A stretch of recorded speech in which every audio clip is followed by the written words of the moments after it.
Seigneur. Voilà, donc sans plus tarder, on va aller maintenant dans la parole de Dieu. Alors là, si vous voulez bien, on va se lever ensemble. Nous allons relire donc notre texte où se trouve la bague à 4 diamants dans 1 Pierre, chapitre 5. 1 Pierre, chapitre 5, particulièrement, donc, nous lisons à partir du verset 10. 1 Pierre, chapitre 5, le verset 10. Alléluia. 1 Pierre, chapitre 5, verset 10. C'est donc la prière de l'apôtre Pierre. Et évidemment, on voit que Pierre demande quelque chose au ciel en faveur des chrétiens. Et nous allons voir dans ce grand message pourquoi l'apôtre Pierre s'attend à donc recevoir ces choses-là. Alors, nos 4 diamants sont là et maintenant déjà vous les avez repérés.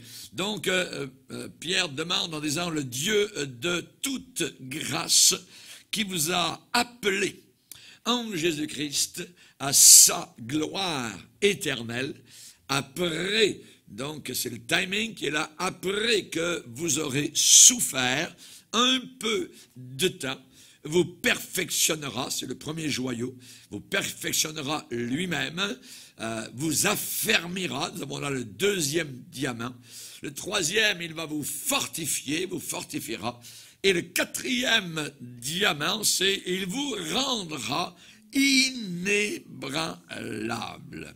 À lui soit la puissance au siècle des siècles.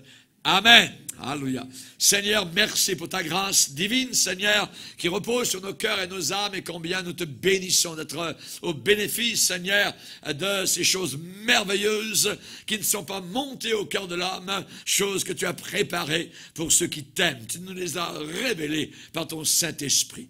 Aide-moi, Seigneur, à annoncer ta parole de Dieu avec franchise, honnêteté, Seigneur, et que mes frères et sœurs aient un cœur bon et honnête, afin que cette parole ne tombe pas sur un sol tapé, un sol qui est dur, mais au contraire un sol meuble, et dans lequel la semence portera du fruit à ta gloire. Dans le nom puissant de Jésus-Christ, Amen. Et tout le peuple dit Amen. Gloire à Dieu. La bague à 4 diamants peut s'asseoir.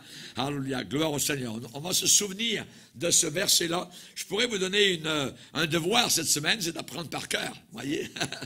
Amen. D'apprendre par cœur, donc, ces 2 versets-là. Amen. Et évidemment, c'est quelque chose qui nous tient à cœur. Ce verset est comme une devise. Amen. Qui nous supporte, qui nous solidifie dans des temps de difficulté, des temps de trouble. Hein, comme un bâton de marche. On a besoin de cela. Je disais ce matin, comme un gâteau de miel, hein, une portion d'ange, de gâteau d'ange, hein, comme Élie, donc, a reçu ce gâteau d'ange qui a été préparé là devant lui, quand il s'est réveillé, il en a mangé et il a marché pendant 40 jours. Amen. Imaginez, un petit gâteau, il a marché pendant 40 jours, c'est toute la nourriture qu'il a vue. Quelle puissance. Amen. Donc on voit évidemment que la nourriture qui vient du ciel, elle est puissante pour nous faire marcher longtemps. Que Dieu soit béni. Évidemment, donc nous avons vu particulièrement ce matin, dans la première partie, que les souffrances, évidemment, sont inévitables dans notre vie chrétienne. Les souffrances, deuxièmement, forment nos caractères, c'est nécessaire pour nos caractères, et les souffrances, heureusement, sont limitées. Elles sont limitées, elles ont une date donc limite. Au plus, c'est pour un peu de temps. Un peu de temps. Donc, notre vie sur terre, depuis que nous avons été sauvés jusqu'au jour où nous entrerons dans le ciel, c'est un peu de temps. Un peu de temps. Amen. Gloire au Seigneur. Alors, l'apôtre Pierre, donc, demande, et il aimerait passer, donc, au doigt des chrétiens souffrants, cette bague qui a 4 diamants. Le premier diamant que réclame Pierre, c'est le perfectionnement. Le perfectionnement. Il vous perfectionnera lui-même. Après que vous aurez souffert un peu de temps, il vous perfectionnera lui-même. Donc, c'est la première, je dirais, le premier diamant sur cette bague. Il vous perfectionnera lui-même. Être perfectionné, qu'est-ce que ça veut dire? Voyez, est-ce que ça veut dire que je deviens parfait? Voyez, Non, on ne devient pas parfait. Personne ici-bas sur cette terre ne sera parfait tant que nous vivrons ici-bas sur terre. Mais ce que l'apôtre, autant Pierre que Paul, déclare par ce verbe-là, eh bien c'est l'état de ce qui est complètement achevé. Il vous perfectionnera la main. Ça veut dire que vous allez arriver à un état de maturité chrétienne. Vous ne serez plus enfant, vous ne serez plus ballotté d'un côté et d'autre. Vous allez arriver, et c'est lui qui va le faire. C'est lui qui vous perfectionnera. Et là, il y a un petit mot qui est ajouté, lui-même.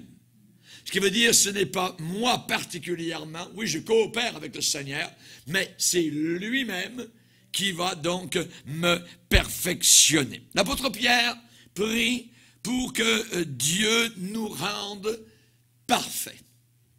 Pas parfaits dans le sens de perfection totale, voyez. Et c'est là où je vais vous montrer encore un passage où, à prime abord, des gens donc trébuchent et tordent la parole de Dieu d'un côté et d'autre et lui font dire ce qu'elle ne veut pas dire. Alors regarde avec moi dans Philippiens. Dans Philippiens particulièrement,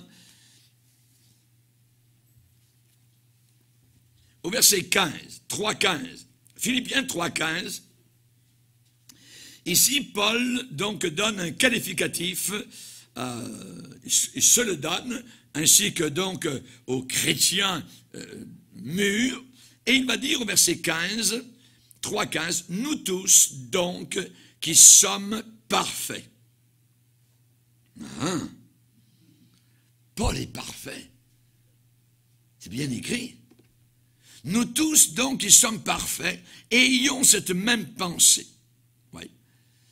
Et si vous êtes en quelque point d'un autre avis, Dieu vous éclairera aussi là-dessus. Seulement au point où nous sommes parvenus, marchons d'un même pas. On s'arrête là, on se dit, oui, Paul, peut-être, il dit nous qui sommes parfaits. Non, Paul était parfait. On va lire un peu plus haut, chapitre 3, verset 12. Paul dit, ce n'est pas que j'ai déjà remporté le prix. Tiens. Ou que j'ai déjà atteint la perfection. Ah, mais la Bible est remplie de contradictions.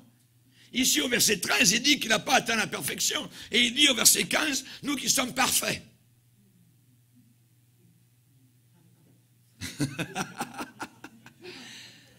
Donc, il doit y avoir quelque chose qui se passe là, voyez, en sachant que la Bible ne se contredit jamais. Et il semble là, évidemment. Ça, c'est un exemple. C'est un exemple, et il y en a des exemples. Et c'est là que les personnes mal affermies tordent le sens des Écritures pour leur propre ruine. C'est dangereux. Ici, Paul dit, ce n'est pas que j'ai déjà atteint la perfection. Verset 15, nous qui sommes parfaits. Il doit y avoir certainement donc quelque chose que nous avons besoin de comprendre. Et quand Pierre dit, il vous perfectionnera lui-même.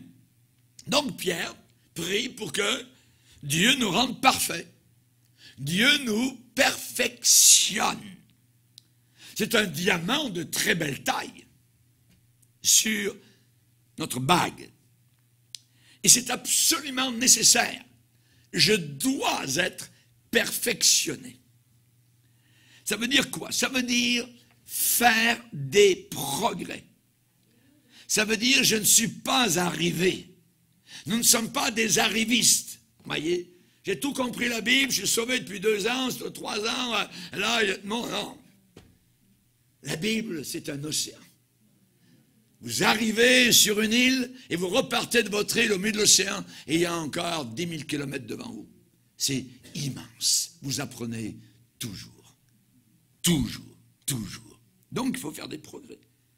Et il faut s'approcher de la perfection. Perfection dans le sens de maturité. Maturité, mûre. Et non plus enfant. Voyez, un chrétien doit ultimement arriver parvenir à la maturité dans le sens ici de ce que la Bible enseigne, la perfection. Non pas sans faute, mais mûr. Mûr. Nous tous donc qui sommes parfaits, qu'est-ce qu'il veut dire? Il veut dire nous tous donc qui sommes mûrs, qui avons marché avec le Seigneur depuis 20 ans, 30 ans, 40 ans, 50 ans. Certains prédicateurs ont prêché l'Évangile pendant 70 ans.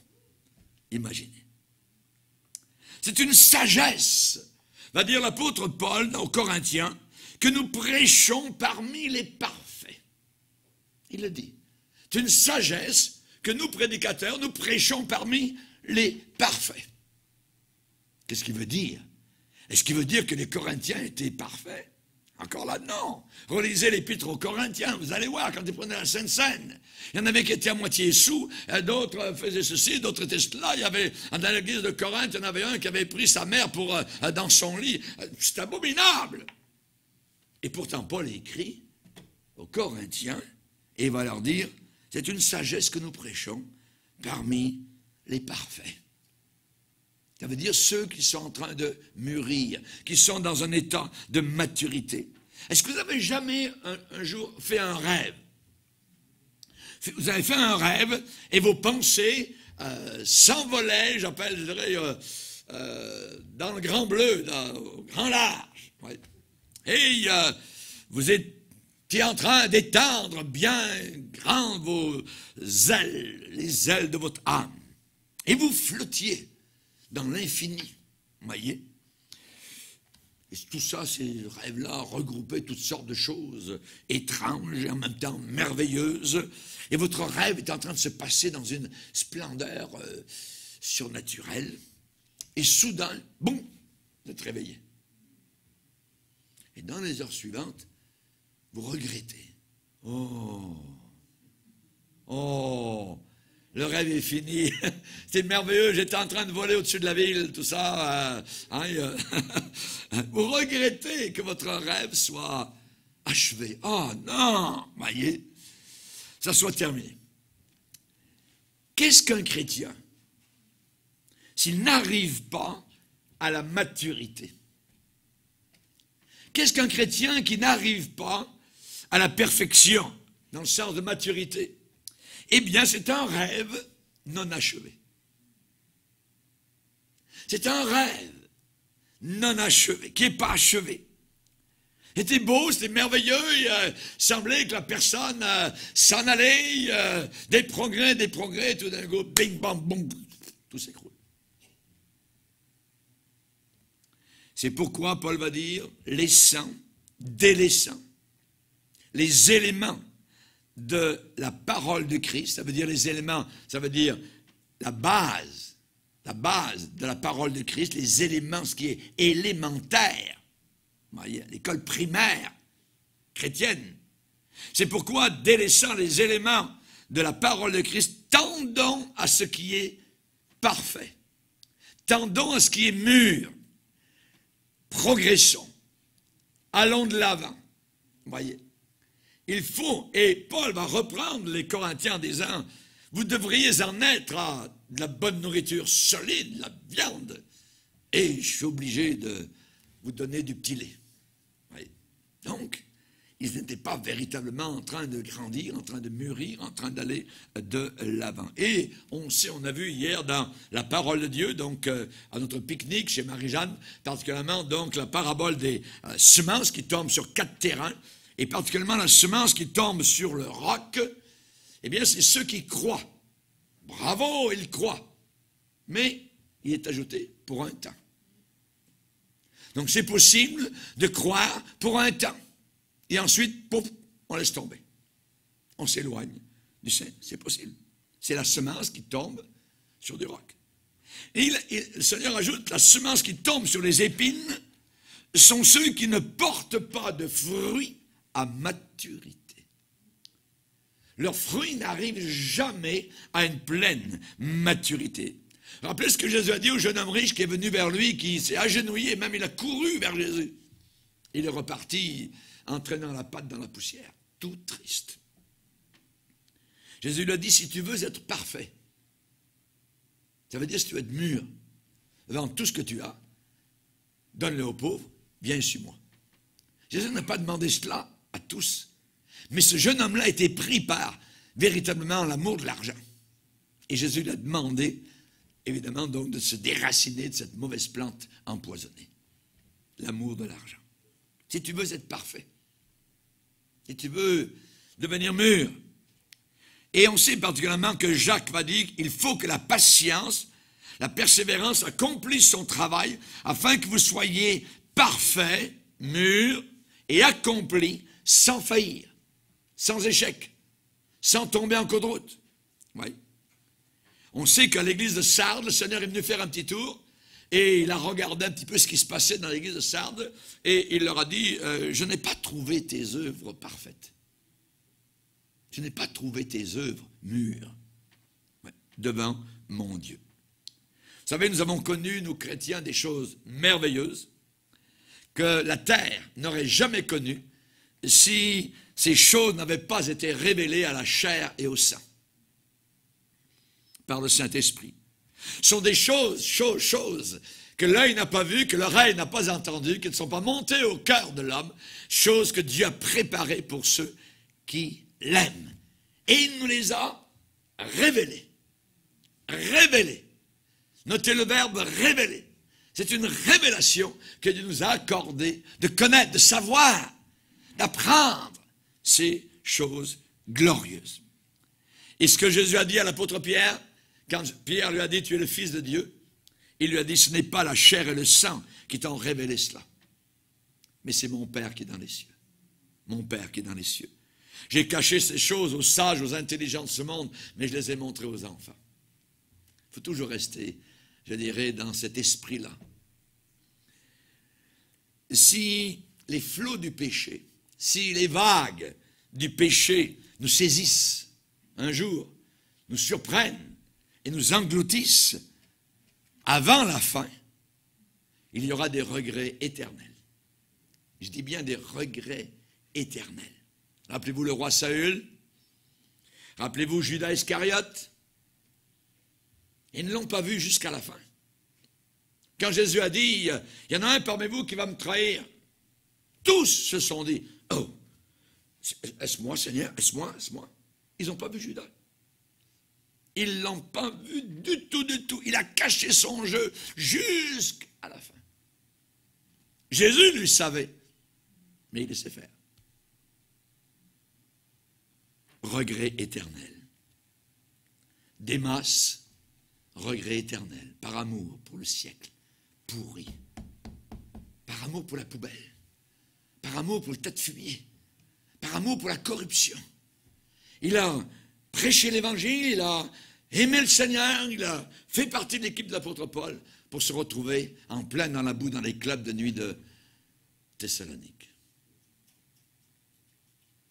Si, je dirais, on méprise, si on renie l'image qui commençait à être formée en nous, si on méprise cette image-là, il y aura des tourments éternels. Le Seigneur déclare dans l'Épître aux Hébreux, et il parle là encore d'une terre, il dit, lorsqu'une terre est abreuvée par la pluie tombe souvent sur cette terre, eh bien, elle produit une herbe utile, elle produit du blé utile, elle produit une salade utile, elle produit des oignons utiles, parce que d'une bonne terre, la pluie tombe souvent et ça pousse. Et il dit donc qu'elle est utile pour ceux pour qui elle est cultivée, et elle participe à la bénédiction de Dieu. Mais si elle produit des épines, si cette même terre produit des épines et des ronces, des chardons, pardon, elle est réprouvée et prête d'être maudite, et on finit par y mettre le feu. Ça veut dire elle est sans valeur, sans aucune valeur. Donc, on parle ici de différents terrains. Chers amis, un homme en qui la sanctification a commencé, a débuté, mais en qui le Saint-Esprit a cessé de travailler, ça arrive. Le Saint-Esprit peut se retirer. Il peut, certainement. la truie lavée est retournée à sa vomissure. Il n'y a pas de pire malheur parmi tous les damnés de l'enfer qu'une telle chose. C'est abominable. Abominable. Il n'y a pas de plus grande malédiction que même pourrait prononcer la haine en personne. Donner à un homme toute la grâce nécessaire, et cette grâce ne peut pas le porter jusqu'à la fin pour le faire atterrir en sécurité au ciel. C'est terrible. Je préférais, moi, supporter tous les harcèlements de Satan, tous les tiraillements du diable, cet archange épouvantable, effroyable et morbide, que toute l'éternité, que d'avoir à souffrir comme un de ceux que Dieu a déjà aimés, mais qu'il a rejetés. Qu'il a rejetés. Le Seigneur va dire, s'il se retire, mon âme ne prend pas plaisir en lui. Et nous ne sommes pas de ceux qui se retirent pour se perdre. Nous pouvons nous retirer n'importe quand. N'importe quand. Démas m'a abandonné par amour pour le siècle présent. Dieu ne rejette pas ceux qu'il a choisis. Heureusement. Oui. Paul va dire aux Philippiens, je suis persuadé que celui qui a commencé en vous cette bonne œuvre la rendra parfaite pour le jour de Jésus-Christ. Dieu ne rejette pas ceux qui demeurent en lui. Je dois demeurer dans le Seigneur. Jésus a bien dit, si quelqu'un ne demeure pas en moi, il est jeté dehors comme le sarment, comme la branche de vigne, et elle sèche. Puis on ramasse les sarments secs et on les jette au feu. Dieu ne parle pas de branches, il parle de personnes. De personnes qui n'ont pas continué à demeurer dans le Seigneur. Jean va dire cela d'une autre manière en disant tous ne sont pas des nôtres. S'ils avaient été des nôtres, ils seraient restés avec nous. Ils seraient restés dans la saine doctrine, ils seraient restés dans la soumission, ils seraient restés. Mais tous ne sont pas des nôtres. Chers amis, le chrétien n'est pas perfectionné par lui-même. Il est perfectionné par le potier qu'il tient dans la main, qui tient l'argile dans la main. Et il nous pose sur un tour. Et le tour, ça tourne. C'est pour ça que ça s'appelle tour. Et parfois, on ne sait plus où on en est. Ça tourne d'un côté d'autre. Et le Seigneur, lui, ce qu'il fait, il appuie sur la pédale. Mais on est entre ses mains. Et il est en train de former un vase pour sa gloire. Vous êtes dans ma main. Mais l'argile, parfois, peut se rebeller et dire, moi, je ne veux plus être dans la main du potier. Chers amis, c'est comme sur une toile, un peintre qui travaille sa toile. La main du peintre a commencé une scène, à peindre une scène grandiose. C'est merveilleux. On regarde, on s'approche. Qu'est-ce qui va arriver? On voit juste un côté du tableau, il n'y a rien, c'est blanc de l'autre côté, mais ça commence à... On ne sait pas trop ce qui... Mais ça sent qu'il y a quelque chose de merveilleux qu'il est en train donc de dessiner. Des couleurs vivantes, avec habileté, extrêmement étonnant, presque surnaturel. Ça prend de l'allure, il y a des couleurs, il y a un soleil couchant qui est en train de peindre, tout ça. Et soudain, l'artiste est frappé de mort. Coup de cœur.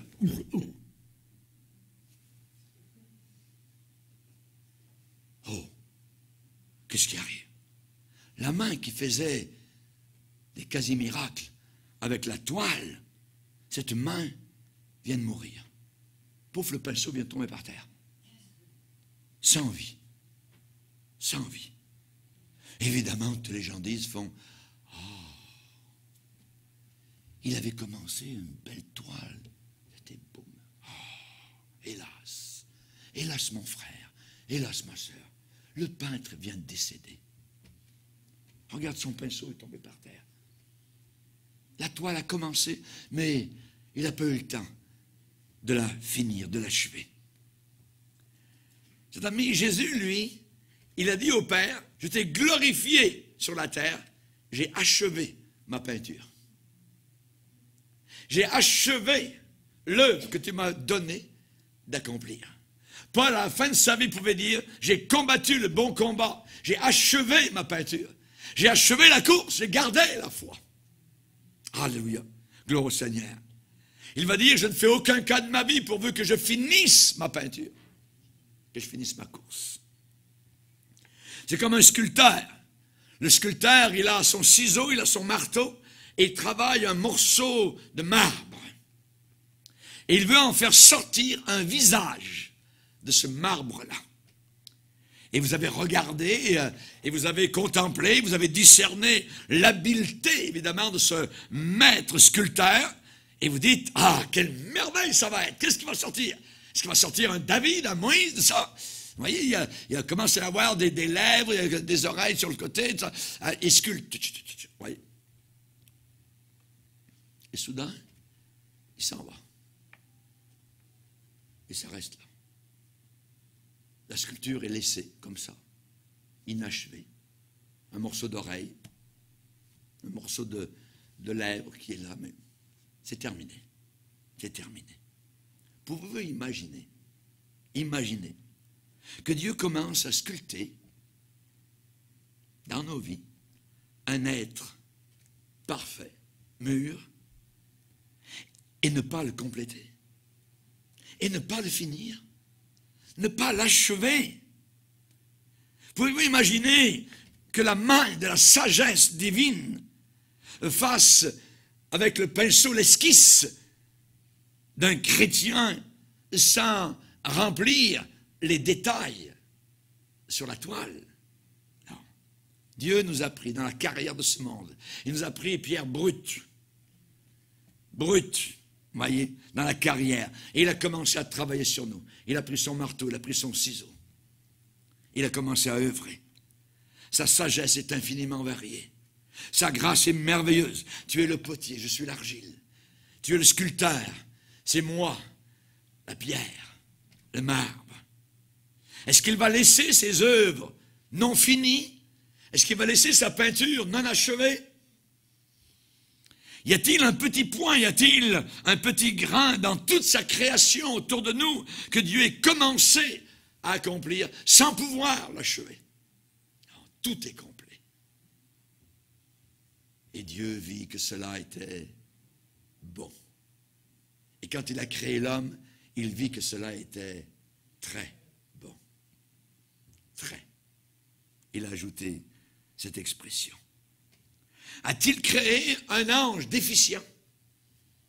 Non. Y a-t-il une seule créature sur laquelle, je dirais, on ne puisse pas dire, c'est très bon. C'est très bon. Et dira-t-on d'une créature rebâtie 2 fois, bâtie 2 fois?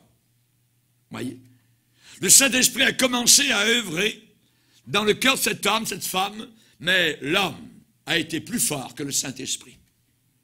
Et le péché a conquis la grâce. Mes frères et sœurs, il faut que la prière, cette prière puisse s'accomplir. Après que vous aurez souffert un peu de temps, il vous perfectionnera lui-même. Il est en train de bâtir, il est en train de tailler, et soudain va jaillir l'image de son Fils.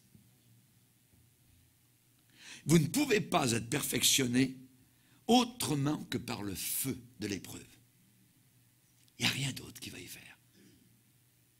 Il n'y a rien d'autre qui va y faire. Il n'y a aucun moyen pour ôter nos péchés, nos poubelles, nos folies, que par les flammes de la fournaise, par les flammes de l'affliction. C'est le seul moyen.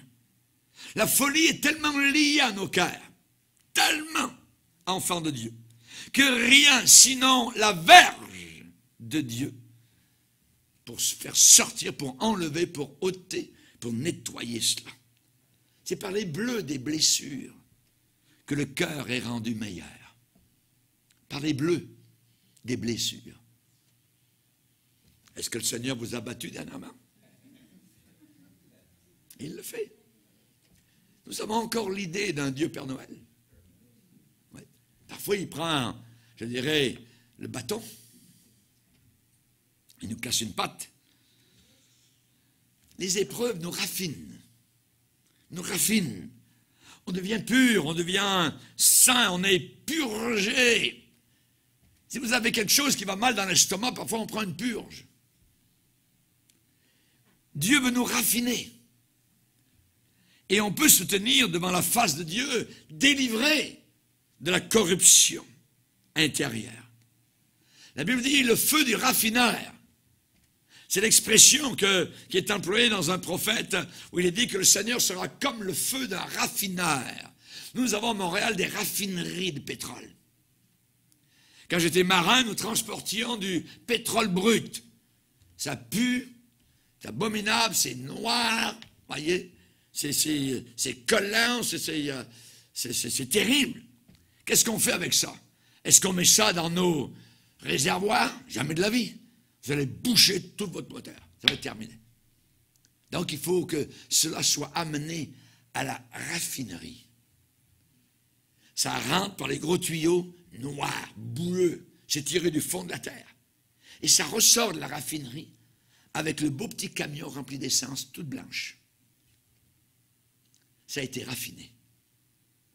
Dieu veut aussi nous raffiner. Il sera comme le feu du raffineur.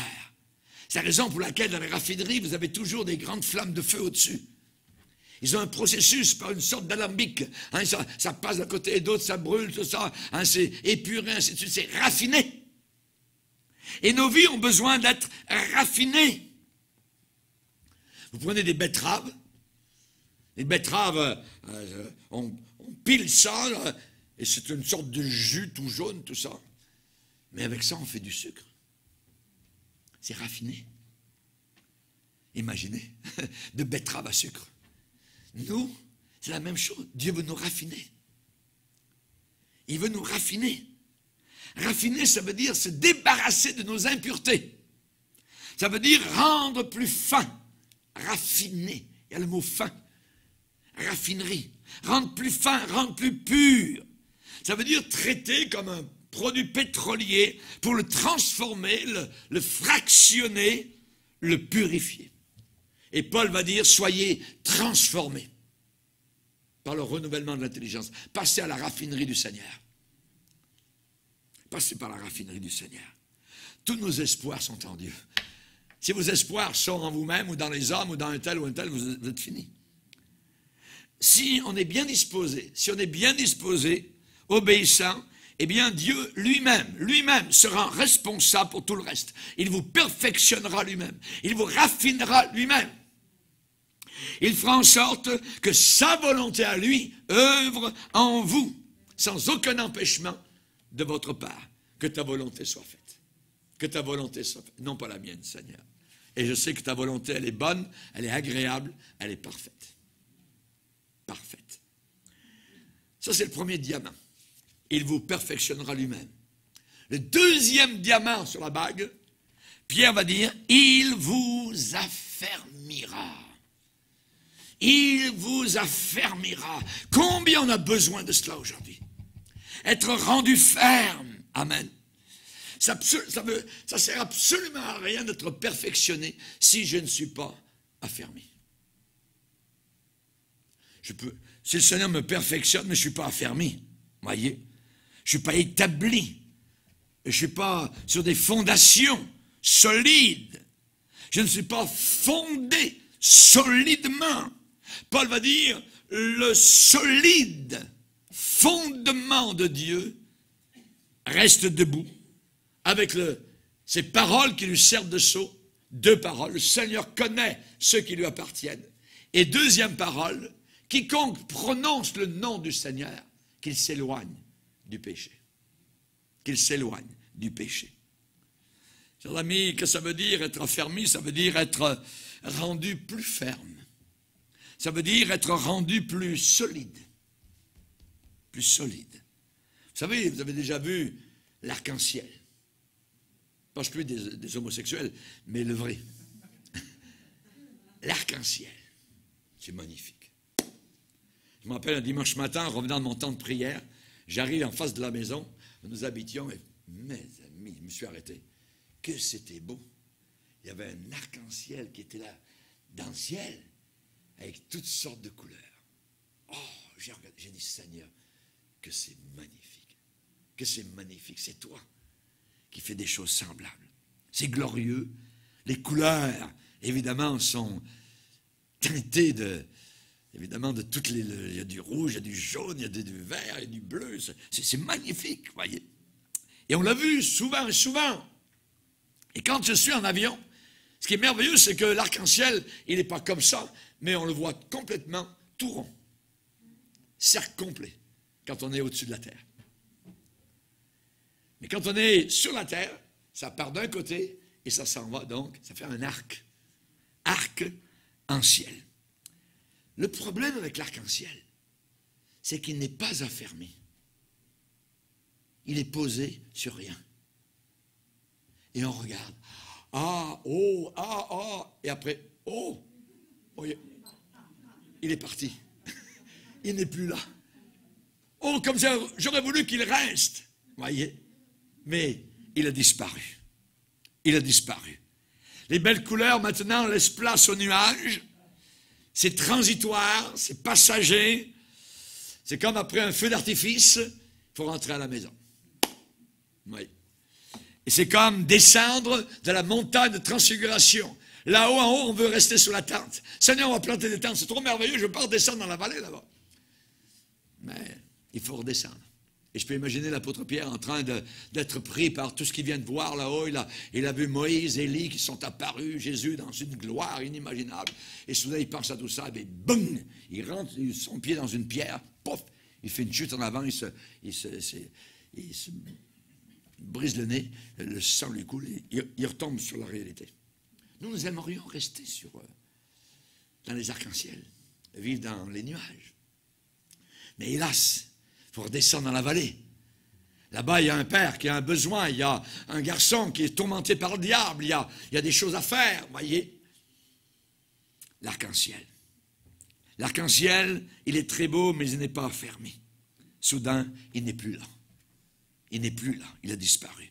Plus la vision est belle, plus la tristesse est grande quand elle disparaît, quand elle s'en va.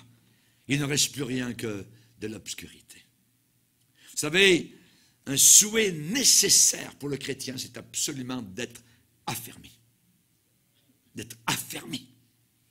De toutes les conceptions connues de Dieu, après son Fils incarné, le chrétien est la plus belle conception de Dieu. Nous les chrétiens, nous les chrétiennes. L'idée ne nous vient pas de nous, elle vient de lui. Elle vient de lui. Nous ne devons pas être comme l'arc-en-ciel qui est peint sur le nuage. Non pas être comme les fleurs des champs qui sont belles aujourd'hui et demain on passe la tondeuse ou bien elles sèchent et on dit « Oh, oh, c'est terrible ». Ou alors comme la fumée de la cheminée qui sort aujourd'hui et ensuite elle est poussée par le vent, elle disparaît. Le prophète Osée va dire « Votre piété est comme la nuée du matin ». La nuée du matin, c'est « Oh, ça va être terrible aujourd'hui ». Vous voyez, le brouillard, c'est rempli de brouillard, ça va être gris. Et tiens, vers 10h, 11h, tchouf, le soleil paraît. La rosée a disparu. Le brouillard a disparu. Parfois, notre piété est comme ça. Elle est là le matin, à midi, elle n'est plus là. Elle a disparu. Elle a disparu. Comme la rosée qui se dissipe vite. Que notre bonté ne soit pas comme le nuage du matin, comme le brouillard du matin, comme la rosée du matin. Nous savons qu'à la fin des temps, beaucoup de chrétiens auront simplement une apparence de piété. Une apparence, juste un vernis. Ça semble chrétien. Que votre caractère ne soit pas une écriture sur le bord de la mer, sur le sable. Vous savez, sur le sable, les enfants, ils écrivent toutes sortes de choses. On regarde ça. Ah. Souvent, nos caractères chrétiens sont comme une écriture sur le sable. Jusqu'à ce que la marée monte, et repasse, il ne reste plus rien. Que votre caractère soit comme le rocher. Amen. Comme le rocher qui est au bord de la mer. la marée monte et la marée descend et le rocher reste.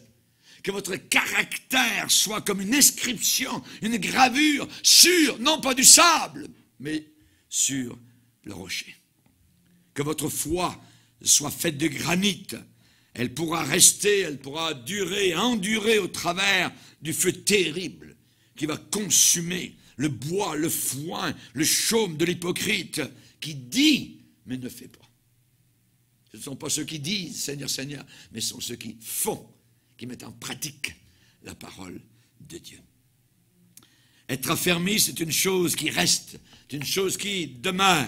Le monde passe, sa convoitise aussi, mais celui qui fait la volonté de Dieu demeure pour l'éternité. Soyons enracinés dans l'amour de Dieu. Alléluia. Isaïe va dire, celui qui est noble forme de nobles desseins. Celui qui est noble persévère dans ses nobles desseins. Que vos convictions soient profondes, que votre amour soit réel, authentique, vrai. Que toute votre vie soit fixée, établie, affermie. Que vos désirs soient sérieux. Chers amis, tous les coups, les explosions de l'enfer, du diable, que tout cela ne puisse jamais vous retirer, vous enlever de votre place. Que de personnes ont été enlevées de leur place par les coups du diable. Le diable arrive et paf, paf, paf. Et la personne lâche. Non. Restez à votre place. Que toutes les rafales, tous les cyclones de la terre ne puissent jamais vous déséquilibrer et vous faire reculer. On peut être chrétien parfois depuis longtemps, depuis des années, sans être affermi. Il y a des chrétiens qui parfois ont 30 ans, 40 ans, ne sont pas du tout affermis.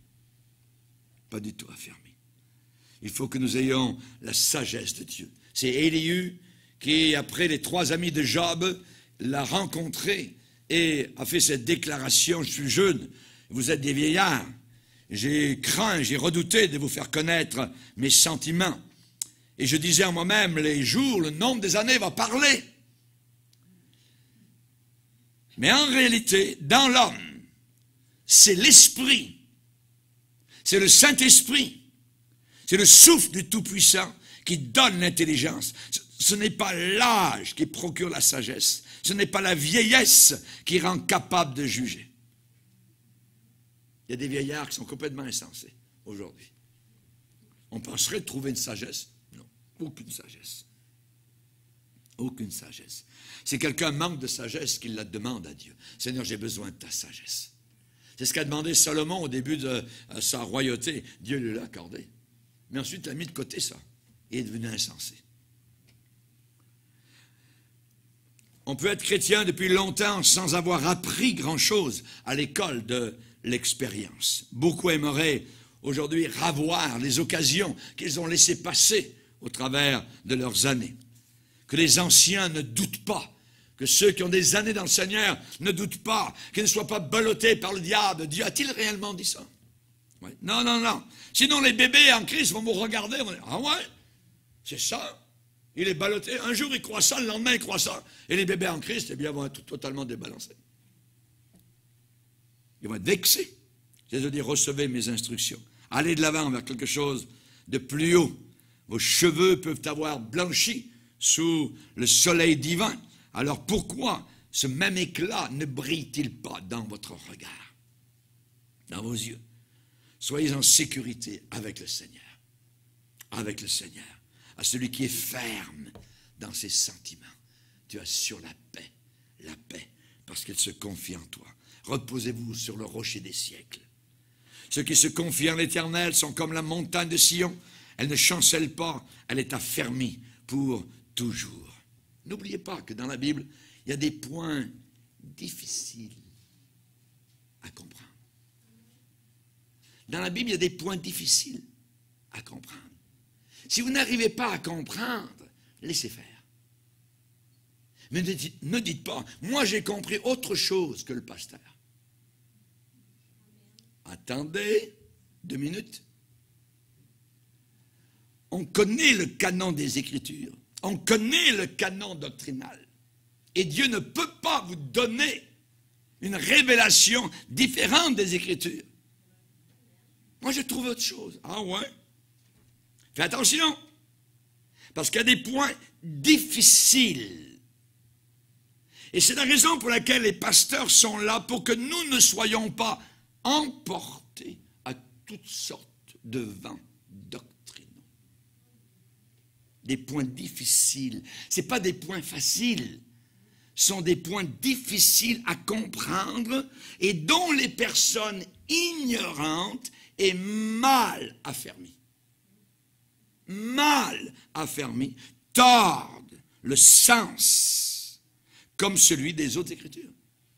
Parce qu'avec une fausse doctrine va arriver une autre, et après une autre, et ainsi de suite. Donc je dois être bien affermé. Il faut que je croie dans ceux qui nous dirigent, et que ce qu'ils nous enseignent, eh bien, c'est une chose véritable. Et ce n'est pas un jour ceci, et puis un autre jour cela. Et puis on va marcher ici dans l'église avec 3-4 doctrines qui se contredisent les unes les autres. Jamais. Jamais. On ne peut pas fonctionner comme ça.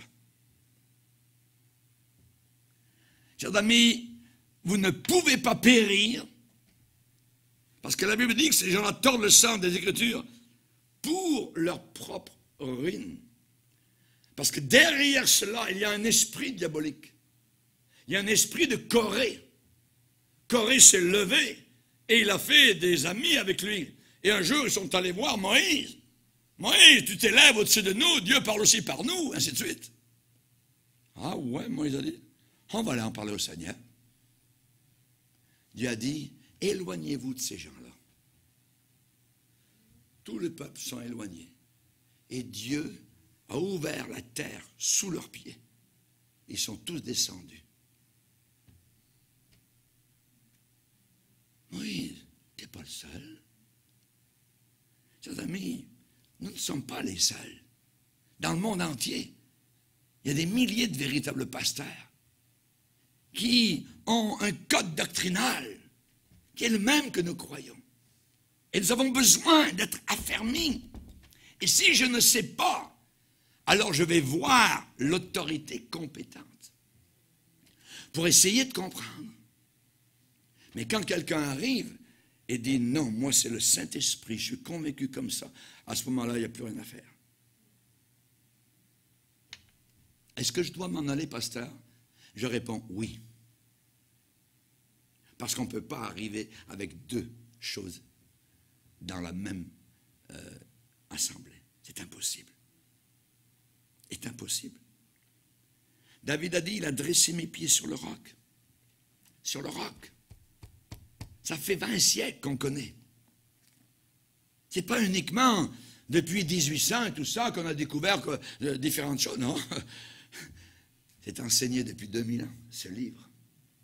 Si je m'en égare, si je crois que moi je suis un élu particulier, quelqu'un de Dieu m'a sous mon aile de façon particulière. C'est particulier, mais c'est dangereux parce que c'est l'orgueil. Je suis en train de m'enorgueillir. Il a dressé mes pieds sur le roc. Où est-ce que nous sommes en sécurité? Dans l'humilité, petitesse, tout petit devant le Seigneur. Quand tu étais petit, Saül, est-ce que Dieu ne t'avait pas établi?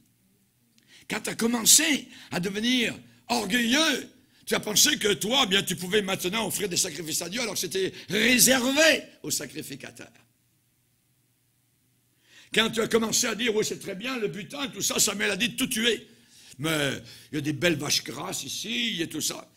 Et quand Samuel est arrivé, il a dit, hey, Saül, qu'est-ce que j'entends? Quelles sont ces belles mains?